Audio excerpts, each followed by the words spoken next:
ইনফোসিস দ্বারা নির্মিত অত্যাধুনিক প্রযুক্তিযুক্ত এবং ফিলে স্কুল অফ এডুকেশনের সহযোগিতায় বৈজ্ঞান ভিত্তিক প্রশিক্ষণ। পাঞ্জনিয়া জেডিআর হাই স্কুলে ফিলে স্কুল অফ এডুকেশনের পক্ষ থেকে ইনফোসিসের দ্বারা নির্মিত একটি বৈজ্ঞানিক মোবাইল ভেহিকল মাধ্যমে ক্লাসের বাচ্চাদের বিজ্ঞান ভিত্তিক শিক্ষার তুষার ঘটাতে নব উদ্যোগ দেখা যায়।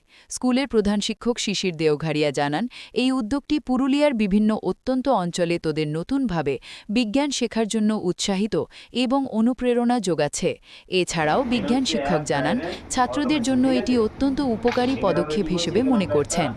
খুবই আনন্দের দিন এবং আমাদের ছাত্রছাত্রীরা যেভাবে এই ভ্রাম্যমাণ ল্যাব অর্থাৎ ল্যাব অন হুইলস, এই ভ্রাম্যমাণ ল্যাবের মাধ্যমে যে সমস্ত ওরা হাতে কলমে শিখতে পারছে, স্টেম লার্নিং যেটা শেখানো হচ্ছে অর্থাৎ সায়েন্স, টেকনোলজি, ইঞ্জিনিয়ারিং, ম্যাথামেটিক্সের উপরে, তাতে ছাত্রছাত্রীরা খুবই আনন্দিত। এবং তারা যখন এক একটা ক্লাসের ছেলেমেয়েরা যখন এখান থেকে ক্লাস করে যখন বার হচ্ছে, তারা তাদের হাত চোখে মুখে খুব আনন্দের ছাপ। এবং তারা যে এরকম তো আর সুযোগ পায় না, এই ভ্রাম্যমাণ ল্যাবের জন্য তারা খুবই আনন্দিত।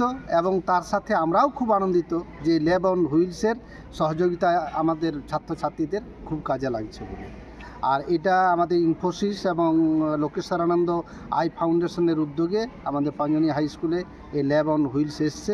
এর জন্য কর্তৃপক্ষ থেকে আমি আমাদের বিদ্যালয়ের পক্ষ থেকে ধন্যবাদ জানাই।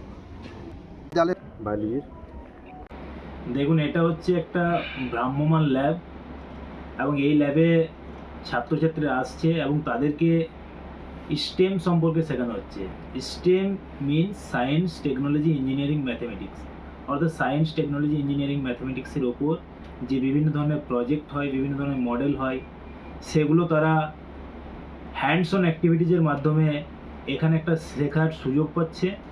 এবং জয়ফুল লার্নিং অর্থাৎ শেখার মধ্যে যে একটা আনন্দ, সেটা তারা দারুণভাবে উপভোগ করছে। এবং আজকে আমি তাদেরকে দেখিয়েছি যে অ্যাপ অপারেবল কার বানিয়ে তাদেরকে দেখিয়েছি, এবং তারা এটা নিজেরা বানিয়েছে এবং এটাকে অ্যাপের সাহায্যে কিভাবে কন্ট্রোল করা হয় এই কারটাকে, সেটা তারা চালিয়ে পর দেখছে। এবং এই কারটা বানানোর পর এটা দেখুন, আমরা সার্কিট বানিয়েছি, এখানে বিও মোটরস রয়েছে, 4টে হুইলস রয়েছে, সেন্টারও বোর্ড রয়েছে, এখানে ব্লুটুথ রয়েছে। এবং এই কারটা এই সমস্ত কিছু করার পর দেখবে যে এটা কিন্তু চলছে না, এটাকে চালানোর জন্য কোডিং করতে হয়েছে এবং বাচ্চারা সেই কোডিংটা নিজেরা করেছে। এবং কোডিং করার পর তারা মোবাইলে একটা অ্যাপ্লিকেশন রয়েছে আরসি কার, আর্ডিনো কন্ট্রোল, সেখানে সেই অ্যাপ ব্যবহার করে তারা এটাকে নিয়ন্ত্রিত করছে। এইটা আজকের শেখানো হয়েছে। এবং আমার নাম সুদীপ্ত মণ্ডল, আমি স্টেম ট্রেনার রূপে কাজ করছি।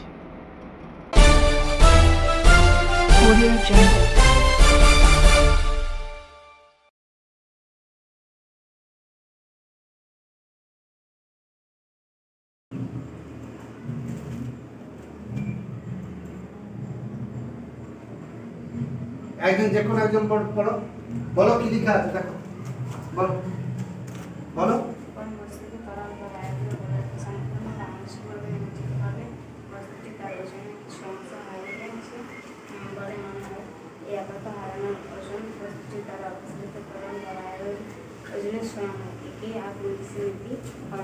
এটা আমরা আর্কিমিডিসের নীতি বলছি, তাই তো?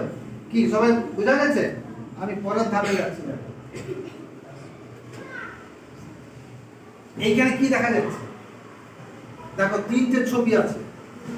3টে ছবির মধ্যে কি দেখা যাচ্ছে? এইটাতে কি আছে? জলে কাঠটা ভাসছে।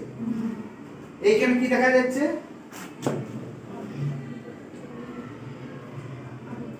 কি দেখা যাচ্ছে? কিছুটা ডুবে আছে, কিছুটা, বাকিটা উপর আছে। আর এইখানে পুরোটা ডুবে গেছে। আমরা তুমি বলো, এটা কিসের ছবি?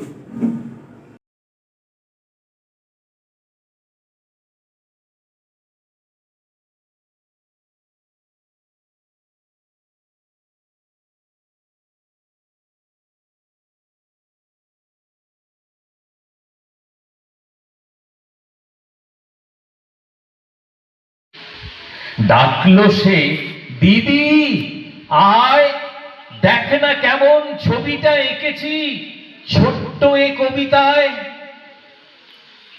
দিদির দু চোখে টিভি পর্দার ঝলমলে রোশনাই, বলল, কবিতা তুই লিখেছিস?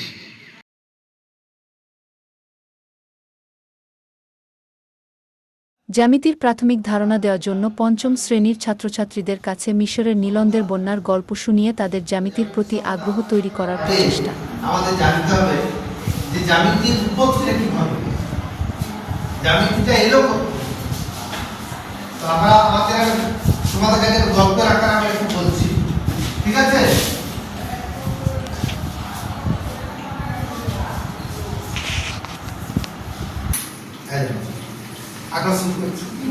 আরেকটা বিষয় তোমাদেরকে বলে দিচ্ছি, এই যন্ত্রটা তোমরা এর আগে দেখেছো?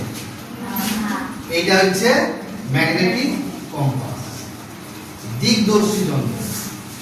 এটাকে তুমি সাধারণভাবে যদি রাখা হয়, এর উত্তর দিকটা পরের মাথায় কি থাকে? টোপর। ওটাকে কি বলি? টোপর। পরের কি থাকে? ঠিক আছে, এরপর আমরা ডিটেলসটা, ঠিক আছে? হ্যাঁ,